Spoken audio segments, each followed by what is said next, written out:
Kaya magandang hapon pumili sa atin at dadako na po tayo ngayon sa pinakamahalagang bahagi ng ating gawain ng salita ng Diyos. At ito po ay kukuhanin po natin sa pangalawang Kronika 7:14. Sabi po dito, King James na Tagalog version, sabi, "Ngunit kung ang bayang ito na nagtataglay ng aking pangalan ay magpapakumbaba, manalangin, hanapin ako at talikuran ng kanilang kasamaan. Papakinggan ko sila mula sa langit, patatawarin ko sila sa kanilang mga kasalanan, at muli kong pasasaganain ang kanilang lupain." Salamat po, Ama, sa pagkakabasa ng inyong salita. Kayo po ang mangusap sa amin. Tago niyo po ako sa inyong likuran. Hayaan po inyong banal na Espiritu ang magloob sa akin upang magdala ko mensahe sa inyong mga anak sa akong buhay. Ito po ang dalangin sa pangalan ng Panginoong Jesus. Amen. In behalf po ng ating mga leaders, si Pastor Cory at Pastor Romy ng Jill Jensen Tomas. So tayo po nata sa magbahagi ng kanyang salita. So ngayon po ay hihimayin po natin ang 2 Chronicles 7:14. Kasi po, talagang ito'y napapanahon. Sabi ko nga sa gawain kahapon, simulan natin sa simula. Ngunit kung ang bayang ito na nagtataglay ng aking karangalan, ibig sabihin, Christians, Christ, si Christ, pangalan ng Panginoon Hesus. Sino po nagdadala? Tayo. Amen. So sabi niya, kung itong bayan kong ito na nagtataglay ng aking pangalan, Christians, anong hinihingi ng Panginoon? Magpapakumbaba. Ano po pagpapakumbaba? Sa English po, humility or being humble. Mula po sa salitang humus, ang ibig sabihin ay lupa. So kita po natin ang isang nagbigay halimbawa nito ang ating presidente, no? Bagamat marami din sabihin natin hindi rin boto kay Duterte, hindi gusto kanyang palakad. Pero nakita ko ang pagiging mababang loob ng presidente natin. Anong ginawa niya kung nagkaroon ng Davao bombing? Pagbaba niya sa kanyang sasakyan, bumaba siya, yumuko at halos bumalik na siya sa lupa. Kasi nagpapakumbaba siya na gusto ko at nangyari ito sa aking bayan, sa Davao pa naman. Ano yung kanyang pagpapakumbaba? Ano po? May humility. Kabaligtaran, siyempre yung may kayabangan. Ano? So yun ang hinihingi ng Panginoon. Kailangan may humility. Sa Biblia, ang isa sa nabanggit ko na pinaka-humble ay si Moses. Kasi si Moses, mula sa pagiging prinsipe ng Ehipto, siya ay umalis ng Ehipto dahil hindi niya makayanan yung masamang trato sa kanyang mga kababayan at naging pastol sa Midian. Mas pinili niya maging pastol. Nakita ng Panginoon na kanyang kababayan loob at doon siya kinuha. Sabi niya, bumalik ka ulit sa Ehipto. Gagawin kitang leader ngayon ng Israel. Ang pagiging pastol ang pinakamababang uri ng trabaho sa Israel kasi mag-aalaga ng mga tupa, yun ay madaming kuto, yun ay magabok, yun ay marumi. Minsan ang dumi noon, kumakapit sa balahibo, so pag binubuhat sila, yung pilay. So yun yung pinakamababa. Kumbaga sa atin ngayon ay kagaya sa lipugang anak, yung nag-alaga ng baboy. So yun po yung hinihingi sa atin ng Panginoon. Hindi naman sinabing tayo ay mag-alaga ng baboy, mag-alaga ng lupa. Ang kailangan yung ating puso, yung ating karakter, mapagkumbaba. Amen po. Pangalawa, sabi doon ay kung ang bayan na tinawag sa aming karangalan, magpapakumbaba at mananalangin Alam naman po natin ang ibig sabihin ng pananalangin. Amen. Lahat dito marunong manalangin. So hindi ko ito pakakabahan. Ito ay isang direkta na pakikipag-usap sa isang nilalang na mas higit sa atin. Alam naman manalangin ka sa kulto. Kulto, pagaling ko. O kaya yung ginagawa ng ibang pananampalataya. Nananalangin sa goy, meron silang Diyos na daga. So, milyon ang kanilang COVID ngayon. Hindi ka natutuko yung bansa ngayon. Sila yung sasamaraming may COVID ngayon. At alam natin kung sino tinatawagan natin mas higit sa atin. Isang Diyos na nasa langit. Ano po yung pangatlo? Anong kailangan natin gawin? Hanapin ang kanyang mukha. Seek my face. Isang aksyon na naglalayong abutin o gusto mong lapitan yung iyong makamit. Amen? Hanapin. Sabi ko, masama yan yung aking sing-sing. Bigay yung aking mister, yung engagement na hanapin mo. Masama yan. Wedding ring. O nasa kaya yung matinding hanapin ngayon? Nasa kaya yung papel ng stop. Kinatan ko. Hindi ko tatanan ko. So, hahanapin mo talaga para makamtan mo, O yung mga matinding hinahanap. Kasi sa wala naman tayo siguro tayo dito sa waiting. Siyempre, ipapaalala naman sa iyo ng yung poblador. Pero pag hahanapin mo, ano tumama? 7-11. Ay, sayang. 7-12 yung akin eh. Kulang labis ng isa. Pero hahanapin mo. Pero dito, mas masighi dapat ang paghahanap. Sinong hinahanap natin dito? Ang ating Panginoon. Ang ating Panginoon. Meron akong isang naalala na true to life na kwento ng isang hitman, pinadala ni Sister Soke, na yung taong iyon ay hindi naman naghahanap sa Diyos. Pero nananalangin siya. Sabi niya, bahala ka na sa akin kung meron man Diyos. Bahala ka na sa akin kasi samot sa akin, mapatay siya ng tao, hinahanap siya ng pulis. So, din siya, yung alam niya may Diyos, pero hindi siya malinaw na malinaw pagkaunawa niya sa Diyos kasi pariwara na siya eh. Hindi siya inalagaan ng magulang niya. Binubuntal siya ng yung binubuntal sa ligang Tagalog, binubuntal ng ama kasi ex-military, ginagarote ng ina. So naglayas siya kasi hindi niya mahanap yung pag-ibig ng magulang. Naglayas siya kasi naging tirado. Turo nga niya, gusto mong mautas ka ng kalaban mo, sa kilikili mo dalili. I speak. So mamamatay siya kasi sa nasa munti. Ilan yung buhit dito ng kanyang sugat, yun yung bilang ng taong napatay niya. So meron siyang siyam. Kaya doon, away pa rin, member siya ng gang. Hanggang sa naghahanap siya eh. Naghahanap siya. Sabi niya, may Diyos eh, kaya lang, hindi niya maano. So nananalangin din naman siya. Kaya lang, dahil hindi niya kilala ang malinaw ang Panginoong Isus, tsaka kung yung ginawa sa kanya, so hindi siya, hinahanap, pero hindi marugdog. Ngayon, nung siya ay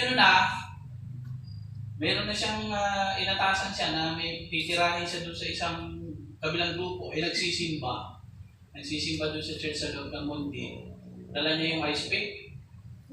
Dalawang ice pick. Ganto. Diyan. Sa pagpasok ng simbahan, ang sasaya, parang kinakanta rin, kasama natin ang Diyos. Ito, kinakanta ng mga Kristiyano doon. So siya, hindi siya gusto niya ng, hindi siya makabunod. Baka may pumipigil. Tapos, ba't itong mga tao ito, ang sasaya?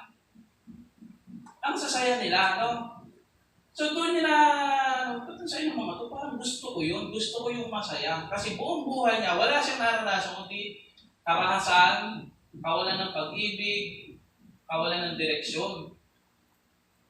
Pero doon yung napakinggan, sinasabi na, nung tayo makasalanan pa, minahal niya na tayo.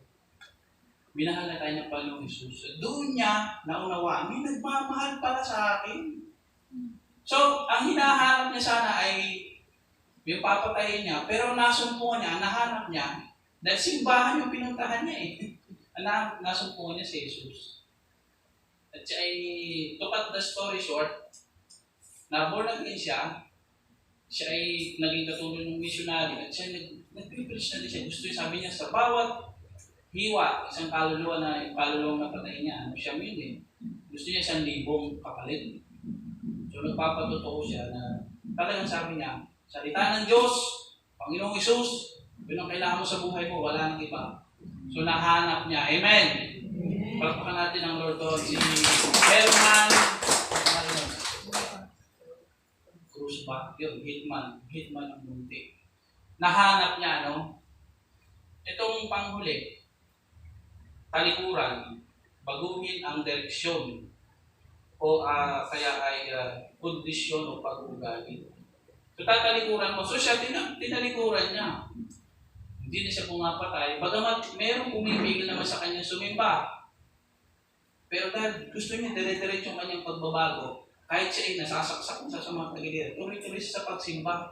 Hanggang sa nagsawa na yung kabilang grupo. At sabi ni, hayaan mo na kaya si Herman na yan. Good boy na yan. So tinalikuran niya na totally. Amen! Yung ganun yung magandang, yun yung nasumpuan. O yung personal na isang tao, naranasan niya itong 2 Chronicles 7:14. Ang hinihingi naman niya ng Panginoon, isang bayan. So ito naging personal, doon sa taong yun. Pero ngayon, ang hihiling ng Panginoon, if my people who are called by my name, yung bayan naman, ang nais niya magbago kagaya ni Herman. Kasi, napag-usapan na po natin, alam natin ang pagpapakumbaba. Amen? Alam natin kung paano manalangin. Alam natin kung paano hanapin ang Panginoon. Kagaya paano nahanap ni Mang Herman. At alam natin kung paano talikuran kung paano tumalikod sa kasalanan. Ang tanong ngayon, ano ba yung mga kasalanan na yun? Ano ba yung mga kasamaan na yun? Sabi dito, ang kasamaan ay something na immoral, malisyoso, o mapanirang likas.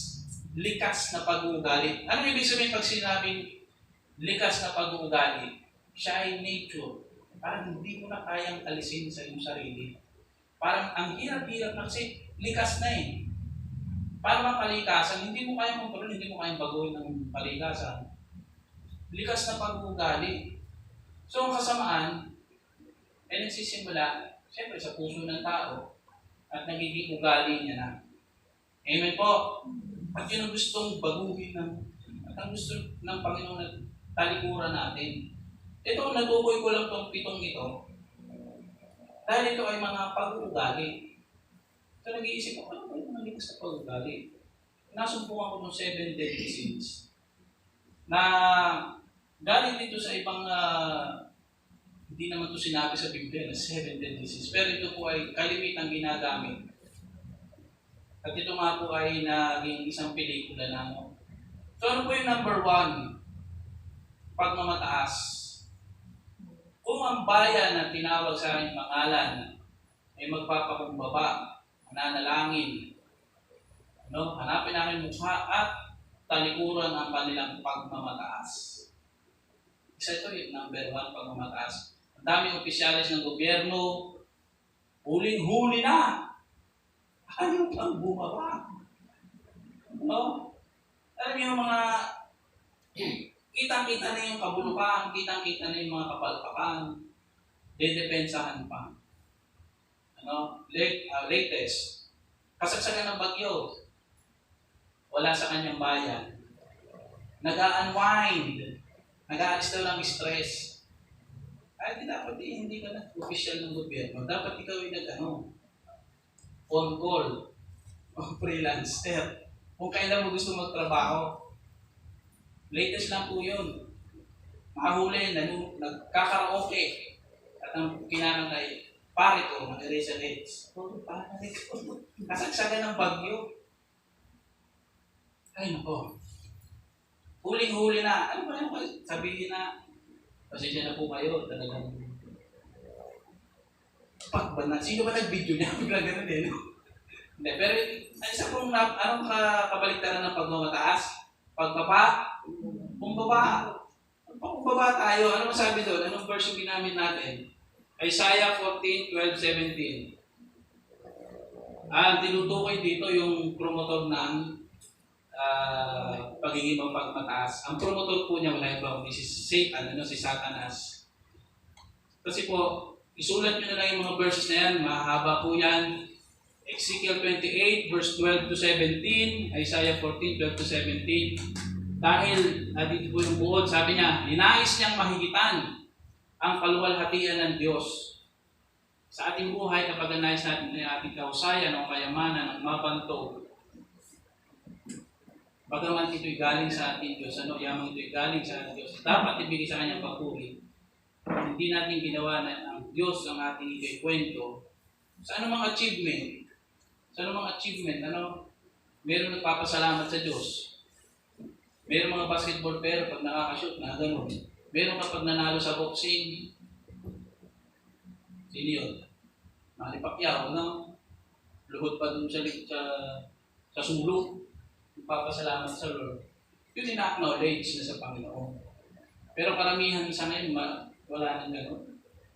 Kapag nanalo, ang pinasasalamatan, hindi masama, pinasasalamatan yung nag-train, yung family, yung naging mentor niya. Never na binanggit na, salamat po sa Diyos. Pero hindi natin naintindihan. Lahat ng meron tayo, lahat ng talento, lahat ng kayamanan meron tayo. Saan po nanggaling yun? Sa ating Diyos. Kaya dapat ibinabalik sa kanyang papuri. Ano po? Si Satan, ang ginusto niya, siya yung sasambahin. Satan, ang gusto niya, siya yung gusto niyang higitan ng Panginoon. Kaya binagsak siya. Sa atin, wala na naman sa panahon ngayon na gano'n, naranasan din noon. Pag mayroong mga nagpapatotoo, ang itinataas ang kanilang sarili, pinaalalahan ko, ang ikikwento nyo yung ginawa ng Diyos sa buhay. Pagamat yung ating ginawa, sabihin na natin na talagang maganda ng epekto, pero ang nagtulak sa atin para gawin yun, walang iba kundi ang ating Panginoon. So yun po yun, pagmamataas. Gusto mo higitan ng Panginoong Isus, gusto mo higitan ng Diyos, gusto mo mataas ang iyong sarili. Kagaya ng kinikwento ko sa inyo, wala akong hilig. Hindi ko in-imagine na magiging pastor. Ang ginusto ko nung hindi pa ako Kristiyano, tutugtog ako kagaya ni Eli Bendia, ng pare ko, sikat. At ako yung hihiyawan ng mga dalaga, magugustuhan ng mga dalaginding. Wala nagre-react, walang ilan dalaginding dito. Pero yung po yun, tinanggal ng Panginoon yung pagmamataas kong yun. Hindi. Tutugtog ka, kakanta ka para sa akin. Amen! Po, wala tayong magagawa. Mangangalaga ka ng kaluluwa. Hindi mo lalahanin yung gusto mo sumikat. Ginamit ko yung aking sarili. Tayo, examinin din natin yung mga sarili. Pangalawa, ito, yan. Greed, kawikaan. Sige, magbasa po tayo ng isang verse. Meron po rin ako yan. 11-14. Pero napakasimple po nito Pagkagahaman. Hindi ka kontento sa kung anong meron ka. Hindi ka masiyahan. Halimbawa ay meron ka ng ulam. Gusto mo dalawa pa o hanggang 3. Parang ganun po Meron tayo po yung hindi ba nakasama din yung mga picture? Na di ba yan? Where is the poor? Where is the poor? Hindi niya makita kasi sobrang taas ng kanyang kalagayan. Hindi niya nakita yung nasa baba na humihingi ng tulong. Parang sa panahon natin ngayon, hindi ko ma-attend, hindi ko ma-imagine kung paano matulog. Yung mga nagkamal-kamal ng bilyong-bilyong salapi.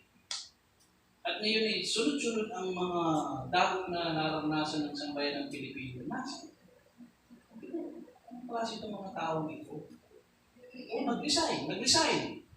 Sinuli ba yung pera? Nasaan na yung pera? Nasaan na yung kinuha nila? Garaman. Ako nalulungkot ako na nangingit-ngit. Nagalit ko yung mga ito. Wala sa... Baka yung mga nasimba pa rin, no?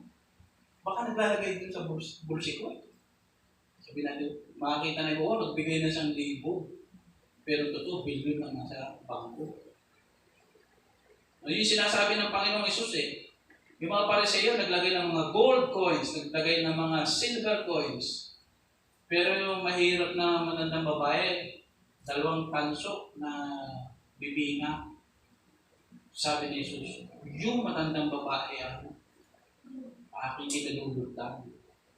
Kasi yung iba nagbigay sa kanilang kaalwanan, kanilang bahagi na tira-tira lang yun, kahit gold yun.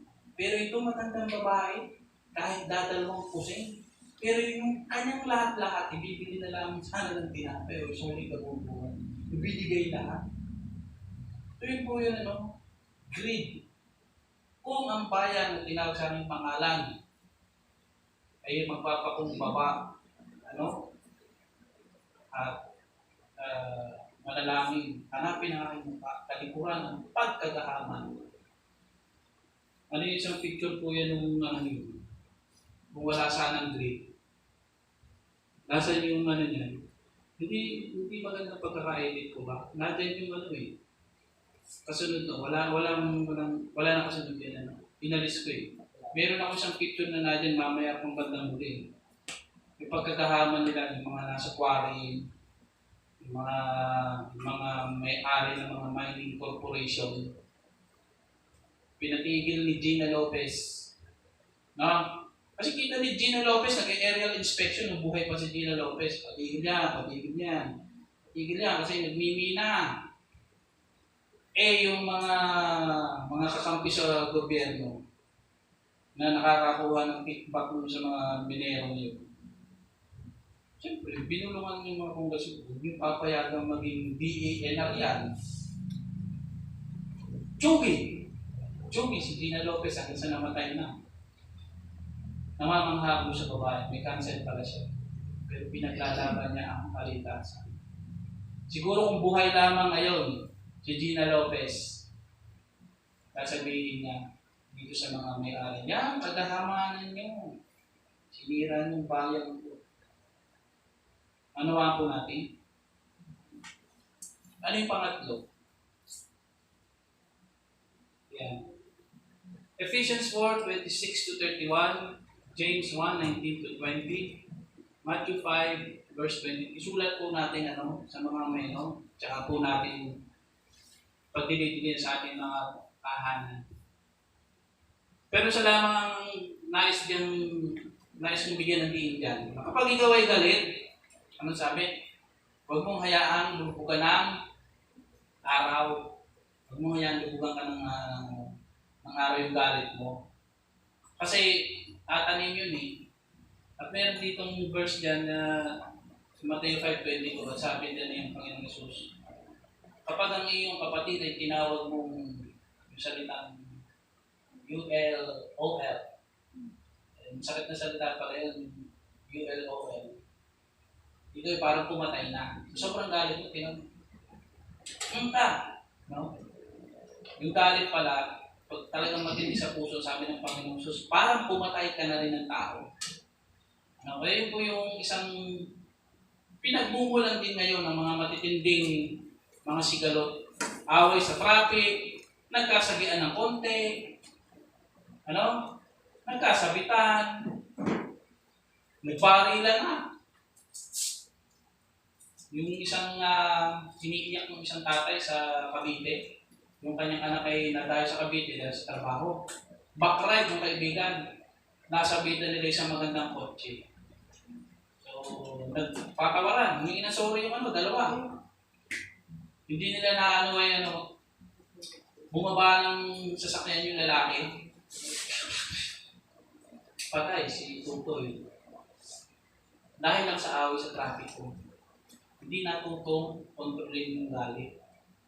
Sabi, mas mahusay pa nga daw yung taong kontrolin ng galit, kaysa dun sa mag-control ng isang syudad. Ibig sabihin, kung kaya mo kontrolin ang galit mo, mas madali mag-control ng isang lugar.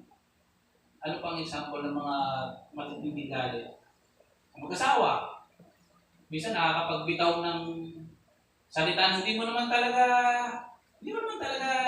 ano sa English yun? I didn't mean it. Anong kanta yun? I didn't mean to hurt you. I'm sorry that I made you cry. Yan. Hindi nyo alam? Sino nakakalam nun?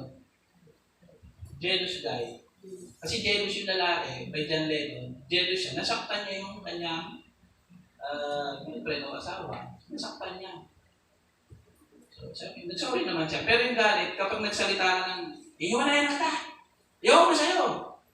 Pero maya-maya, hindi ko naman talaga. Kung wala naman sa puso mo, yung isa tinanggap, sige, hiwalayan mo, sige. Ako na nga, alis. Shit! Ikaw may hakabol-habol. Huwag tayo magbibitaw ng salita. Pag tayo ay galit, tinuro ni Pastor Ed Lapis, pag ikaw ay galit, huwag ka muna mag-react, gumilang ka muna ng 10. Galit na galit ka, gusto mo gumilang ka. 1, 2, huwag naman, 1, 2, 3, 4, 5, 6, 7, 8, 9, 10. Huwag naman gano'n. Bibilang ka na, dahan-dahan. Hingang malalim. Bilang 1 to 10. Bago ka mag-react. Kasi baka ano masabi mo na maaaring pagsisihan mo sa bandang huli. Matinding galit, napakadami ng sinira din relasyon. Madami ng sinira mga pagkakaibigan, pagsasama, grupo, dahil lang sa galit. Ano po yung kasunod? Pagkainggit. Ito yung halimbawa daw, James 3:16. Kaya ko yung ilabas yan. James 3:16, isang version din. Binibilisan ko po kasi 7 to So, nag-ano po tayo sa oras. We just given to 30 to 40 minutes. Anong sabi sa James 3:16? Pagkainggit. Yung halimbawa, hindi mo makuha yung gusto mo. Ang gagawin mo? Magdadaya ka. Sabi doon sa James 3:16, papatay pa nga Papatay ka pa para makakuha. Sabi doon, hindi ka makatanggap dahil hindi ka humihingi sa Diyos.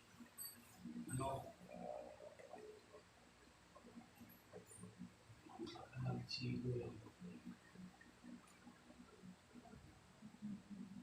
Ayun.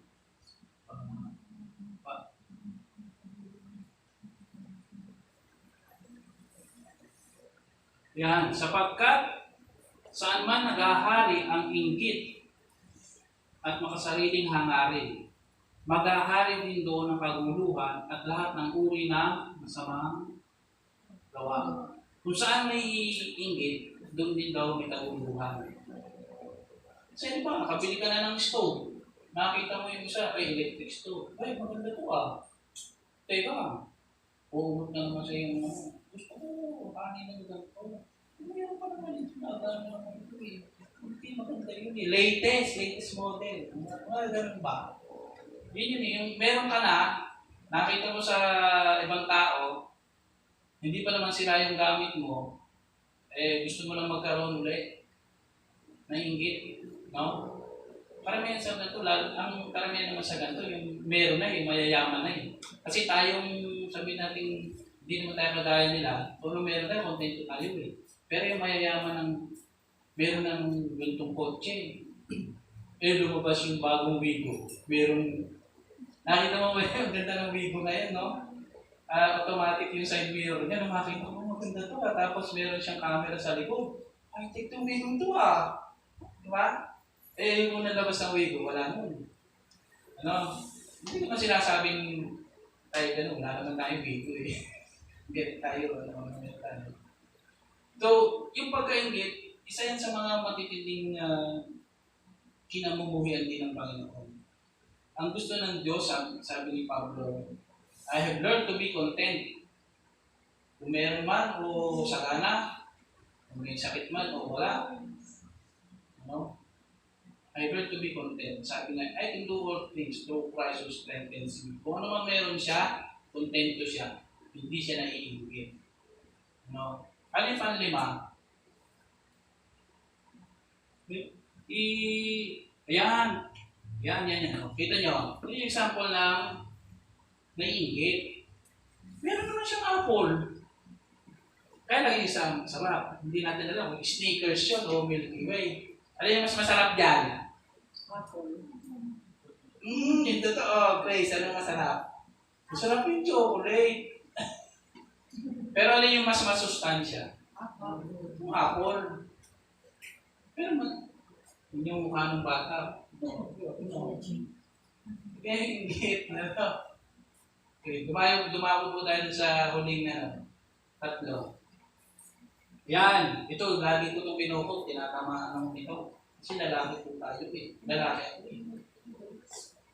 Sabi dito sa Matthew 5:28, ngunit sinasabi ko sa inyo, ang sino man tumingin sa isang babae, may pagnanasa ay nangangalunya na sa babaeng iyon sa kanyang puso. Tumingin pa lang na may kahalan, parang, uy, parang, alam mo na, gano'n. Nagkasala na.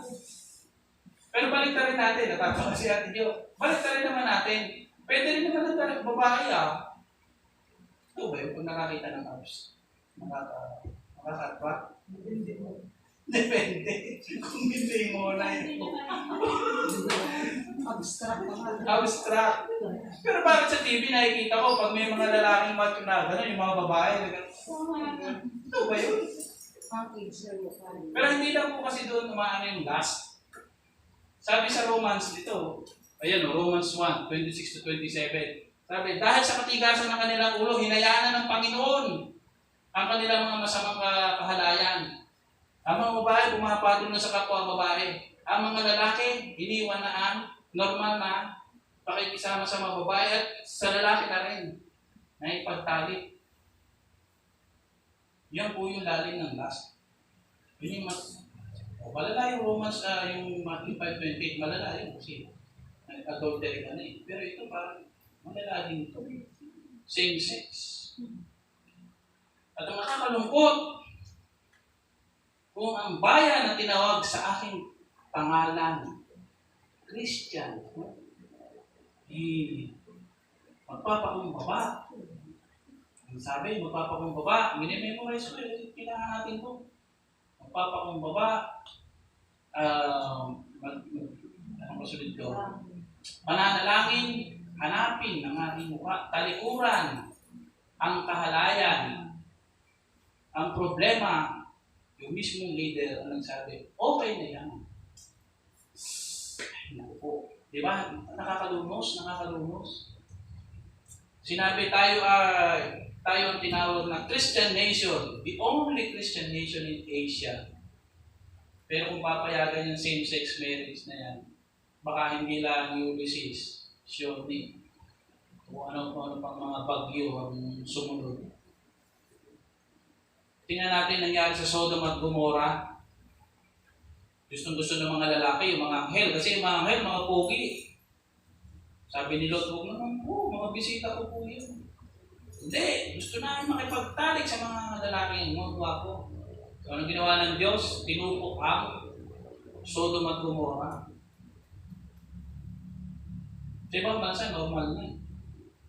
Eh, sabi, we can see, Satan isn't even hiding. Hindi nagtatago si Satanas, pero hindi makita ng tao. Nag-post po ko ng ganun eh. Satan isn't hiding anymore, but still people cannot see him. Kasi nantara na, pero deceive na deceive. Di ba sabi, si Satan ang hari ng ano yung Tagalog sa deception? Panlilinlang. Okay na yan. Same sex, nagmamahalan naman eh. Mag-a-adapt na lang ng aso. Mag-a-adapt ng sanggol. Pero siya ba sa western countries? Palunos-lunos ano. Ito na yung pang-anim. Last two. Yan, gluttony. Gluttony o katakawan, opposite ng fasting. Kasi tayo mga Kristiyano, tinawag naman talaga tayo ng Diyos para mag-fasting. Sino yung pinaka-ehemplo ng fasting? Ang Panginoong Hesus. 40 days nag-fasting siya. Hindi tayo tinatawag na mag-fasting for 40 days. Pero kagaya ni Daniel, kagaya ni na Jeremiah, kagaya ni na Nehemiah, na meron gustong mangyari sa ministry, may ministry ka ba? Parang walang nangyayari sa ministry mo. Hindi ka hirap lang mag-disciple, hindi ka yung commitment mo. Subukan mo mag-fasting. Kasi ang fasting ay inaalis mo yung gusto ng laman mo at mas hinahanap mo yung kalooban at presensya ng Diyos sa buhay mo. Sabi ni, naka-red letter, ibig sabihin, ang Panginoong Hesus mismo nagbanggit. Sabi po sa Matthew 6:17, sa halip, pag nag-aayuno ka, maghilamos ka, lagyan mo ng langis at ayusin mo ang iyong buhok. Ibig sabihin, nagagalit ang Panginoong Hesus sa mga paimbabaw na nagpa-fasting na nilalamo ko sa mukha. Okay, fasting. Kasi, masarap bang magutaw? Hindi. Kaya ang ginagawa ko para sa iyo, ang mga mukha nila ay halatang gutom. Pero sabi ng Panginoon, pag ikaw ay nagpa-fasting, ayusin mo ang mukha mo. Mag-supply ka. Mag-supply ba ako? So, ay ibig sabihin nun, kasi ang gusto mo ay yung kalooban mo ay, yun ang gusto mong makita ng Panginoon. Yun ang gusto makita ng Panginoon, yung kalooban mo. Na magre-reflect sa iyong panlabas. Paano mo hahanapin ang mukha ng Diyos kung ang mukha mo yung hinahanap ko? Ewan ko nakaka-encourage yun. Pero kung nagpa-fasting ka na hindi halata, pero nag-glow ka, meron kong mga ganun Kristiyano na yung aura, iba ang dating kasi nagpa-fasting sila. So sa katakawan, opposite yun, Tsaka meron talaga mga struggle sa buhay. Hindi minsan kailangan mo i-fasting. Mga kapatid na matagal na nag-drug abuse, gaya ng kapatid. Matindihang panalangin. Ginawa namin ng inay ko dyan. 40 years, alipin ng drugs. Sabi ng Panginoon, ngunit ang ganitong uri ng demonyo hindi mapapalayas, kundi sa pamamagitan ng pananalangin at pag-aayuno. So yung gluttony o katakawan, hindi makakatulong sa buhay Kristiyano. Amen po. And lastly, sloth o kamaral. Wala mapigkakwento ng gluttony. O yan. Kita nyo? Dito pala, busog ka na eh. Meron. So, ibig sabihin, maganda tayo. Kaya sinasabi ko sa inyo, halimbawa, gusto kong mag-Jollibee. Pinitis ko sa sarili ko, sabi ko, may ulam sa bahay, bilog pang bahaw. Kaya nyo na ako nang natitira sa akin. Sayang, maluluma yung kanin. Nakatipid ka pa. Yeah? So, ganun po yun. Panghuli, katamaran. Sa English ay sloth. Kakaiba, hindi, tataka ako, sabi, hindi na lang laziness. Pero ito, kinuha dun sa yung hayop na sloth, yung hayop na, yung ginagawa yung siya. Cute na hayop. Na pahiga-higa. Sabi sa Romans 12:11, magpakasipag kayo at huwag maging tamad. Buong puso kayong maglingkod sa Panginoon. Paalala ito ni Pablo at paalala niya ito pa rin sa atin ngayon. Kasi sa panahon ng sinulat nito sa Romans, siyempre mga Kristiyano nag-undergo ng persecution. Ang mga Kristiyano ng panahon ng sinulat ito ay sinisilaban ng buhay. Ang mga Kristiyano ay binibiti ng pagkawik, ilulublob sa balong. O itinatali sa magkabilang dalawang kabayo, dalawang kabilang mga kamay, kakagupitin yung kabayo hanggang sa maghiwalay, mag-dismember yung Kristiyano. Pero sinasabi ni Pablo dyan, huwag yung talikuran yung pananampalataya nyo. Ipagpatuloy nyo. Paano paraan? Madaming archaeological site, madaming archaeological site na pinakikita na sa Israel at sa iba't ibang lugar sa malapit sa Israel. Umuukit sila ng mga kuweba. Kasya isang tao. Tapos, ilalabas nila yung mga bato. Uukit uli sila, mas malaki. Yun yung kanilang congregation. Uukit uli sila ng ibang kwarto ng misyonero. Ganun nung panahon nung nagtatago sila sa mga kuweba. Kaya ang kanilang mga salmo, ang Panginoon ang aking kanlungan, ang Panginoon ang aking muog, batong saligan, batong sandigan. Kasi uso sa kanila noon, siyempre pinipersecute sila, mag-uukit sila ng mga bato, doon sila nag-service sa loob ng bundok, mayari sa bato. Amen? So yung paalala ni Pablo, huwag kayo matakot. Kuha kayo ng paraan. No? So doon po yung pitong yun, andyan po yung pitong. Number 1 kasi pride. Kasi kinabagsak ni Satan, dinamay tayo. Greed, lust, envy, sloth of patama, wrath, or gluttony. So ito po yung ilan sa mga kasalanan o likas na kasamaan na gustong-gusto ng Panginoon na talikuran natin. No? Tingnan po natin yung nangyaring epekto itong mga nagdaang-bagyo. Tapos na po tayo actually ng ating mensahe. Pero ito, karagdagan na. Ito po Sierra Madre. Sierra Madre region. Yung kahabaan, range. Anong tawag yan? Tabi-tabi ng bundok. Anong tawag yan? Ano ba sa English? Mountain range. Ngayon, ang ginawa, puro quarrying sa Cagayan, quarrying sa Montalban, na dito sa bandang Montalban, nandito sa bandang sa Cagayan. Montalban, malapit sa papuntang Manila, sa Rizal, Rodriguez, sa Marikina, sa Cainta. So, yun po yung naging epekto. Yung greed. Tingnan po natin, ilang mga panalangin natin ang ating bayan kasi, ayan, napakaganitong syudad, Marikina. Marami din naman Christians dyan. Sige kuya. Mga pictures na lang. Yan, Cagayan, no? Yung baba ng Magat Dam. Parang isang buong syudad. O isang buong syudad na, probinsya na nga yata. Nanggaling po kami dyan eh. Dumangoy pa nga kami sa Cagayan River noon. Punta kami Tuwao. Kasi may krusada. Dala namin lahat ng instrumento. Nagkrusada kami, nagbukas ng isang church. Ngayon po, ang lalim kasi noon, hindi pa siya binabaha. Yung Cagayan River, nagpas tao na. Naliligo kami noon. Paano nyo sinasama ko si Dalagchano, si Gerald. Gerald, hindi pa marunong. Hindi pa marunong lumangoy. Ang laki-laki tao. Umapit sa akin. Boom! Malalim. Lalo na nung Cagayan na po. Imagine niyo kung paano mamumuhay nasa ibabaw ng bubong. Hindi ko lang may pakita na yung mga boses na nagsisigawan ng mga tao.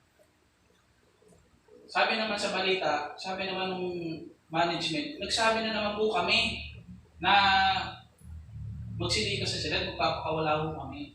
Eh, matigas din ang ulo namin. Siyempre, may ari-arian, greed, di ba? So, may lahok na din greed. Hindi maiwanan yung mga material na yun eh. Ano, unahin mo, buhay mo, o yung stereo, o yung TV mo na pwede mo naman bilhin ulit. Namatay din iba sa kuryente. Rizal Rodriguez, no? Maganda ng bahay. Nasa subdivision yan. Ano pa? Pino? Bundok yan na nag-slide ka ba? Camarines Sur. Sige po. Albay, ito oh. Bumagsak yung natibag yung lupa. Dinaanan ng lahat. Malalaking bato niyan. Mas malaki sa basketball eh. Parang mga galangka. Malalaking lang. Hindi naman. Yung ibang bato nauupuan ng tao eh. Kasi na lang yung mauupuan. Ano pa po? Catanduanes. Kasi ito ay pulo. Dahil sa pagkagahaman. Sabihin na natin pagkakahaman ng mga mining corporation, pero may kinalaman din yung mga taong bayan doon. Aminin na natin, kung mga tao doon, kung yung bayan na tinawag sa kanyang pangalan, nagpakumbabat na nalangin, hinanap ang Diyos, pinalikuran ang kanilang mga kasalanan. Maaaring, hindi pinagpapayagan pa rin ang mangyari ito. Nasaan yung mga Kristiyano sa mga lugar na yan? Hindi natin pwedeng sisihin. Pero in part, meron din sila pinalaman doon. Kaya napakahalaga ng pananalangin, napakahalaga ng intercession. Amen! Tayo po tumayo. Tayo manalangin. Ama namin Diyos, nasa langit, kami nagpapasalamat dahil kami ang tinawag ng bayan. Kami ang tinawag ng kawan. Kayo ang aming pastor.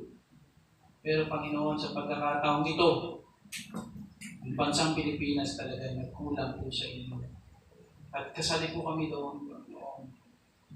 Dahil bilang isang bayan, hindi po naging maliwanag, hindi pa kami mas lalong umapoy, Panginoon. Nagdaan ang putok ng bulkan, nagdaan ang COVID, nagdaan ang samot-saring mga trahedya din doon. Pero Panginoon, nagkulang kami sa paalala sa aming mga kababayan. Talikuran po namin ang mga kasalanan. Sinapit namin ito dahil sa aming mga kakulangan sa pananalangin, kakulangan sa aming pananampalataya, sa hindi namin pagtalikod sa aming mga kasalanan. Kaya Panginoon Ama, kami po bilang isang iglesia naman po ngayon ay namamagitan alang-alang sa aming bayan, Panginoon. Perlas ng silangan.